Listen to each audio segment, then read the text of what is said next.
So a hate incident is a action or behavior motivated by hate that is protected by the First Amendment. And if a hate incident starts to threaten a person or property, then it may become a hate crime. I knew that I would know. Hate crimes are being seen all over the world. Asian Americans are not the only ones who are experiencing hate. And this is something that is very important to us when it comes to messaging and understanding the history of what we are experiencing now. This has been going on for centuries and centuries all over the world. This is not just us, not just here. And it's really important for us to understand that on some level. And I know that's not going to be in your mind as you're just trying to keep your business afloat. The difference between a hate incident and a hate crime. So a hate incident is a action or behavior motivated by hate that is protected by the First Amendment. And if a hate incident starts to threaten a person or property, then it may become a hate crime. So it can include name calling, insults, displaying hate materials, and other things like that. But when it starts threatening a person or property, then it becomes a hate crime, and it's also a criminal offense committed against a person, group, or property motivated in whole or in part by the offender's bias against a victim's real or perceived protected social group. So in California, protective social groups can include race or ethnicity, nationality, religion, gender, sexual orientation, physical or mental disability, or any association with any of these social groups. So in California, the DOJ did publish a hate crime report for 2021, and so this report that came out of the DOJ included the reported hate crimes events increased 32.6% from 1,300 from 2020 to about 1,700 in 2021, and anti-Asian bias events increased by 177.5% from 89 in 2020 to 247 in 2021. And I just want to throw in there, these numbers are low. These numbers are extremely low. They are much lower than what they actually are in reality, because just as what has been reiterated several times by Vivo, people don't report.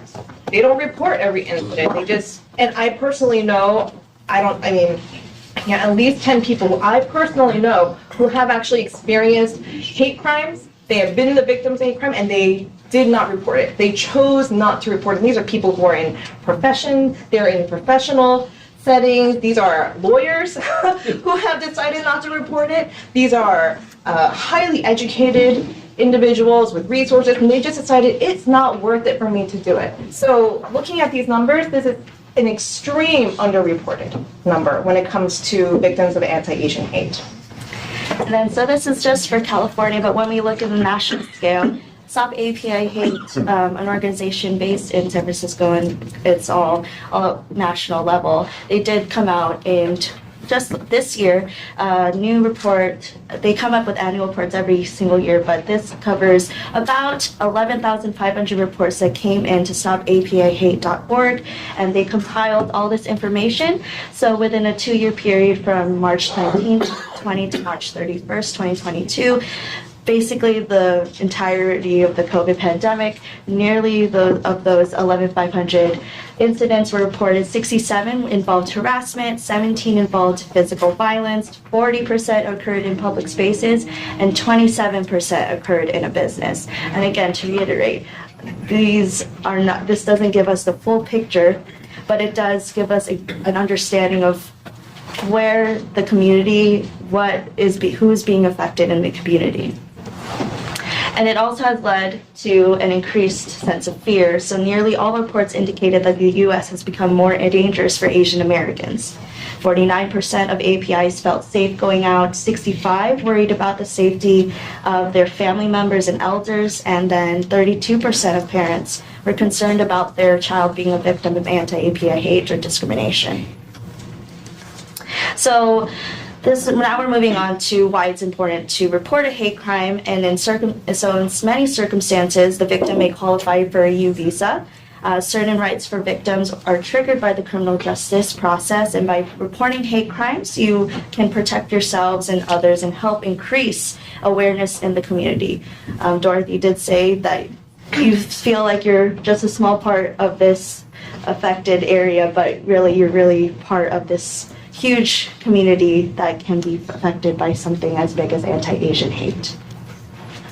So reporting a crime, Evo did go over a few of the recommended ways that people should be reporting a hate crime. Call 911, contacting your local enforcement, and we do have hate crime hotlines in Santa Clara County, Alameda County, and San Francisco, and we do encourage people to report to Stop API Hate, where they'll compile all the information into those annual reports that we see from this year as well. So here's the key information that we encourage our victims to report in our hate crimes. The more information, the better. So identifying characteristics of the attacker, date, time, and location of the incident, witnesses and their contact information, detailed accounts of the entire incident, which includes exact words spoken, photos, video footage, audio recordings of the incident, any injuries or property damage, and medical records from injuries sustained, including medical health treatment, and that is important for when we talk about getting compensation from the state. Wow, I feel good. I knew that I would now.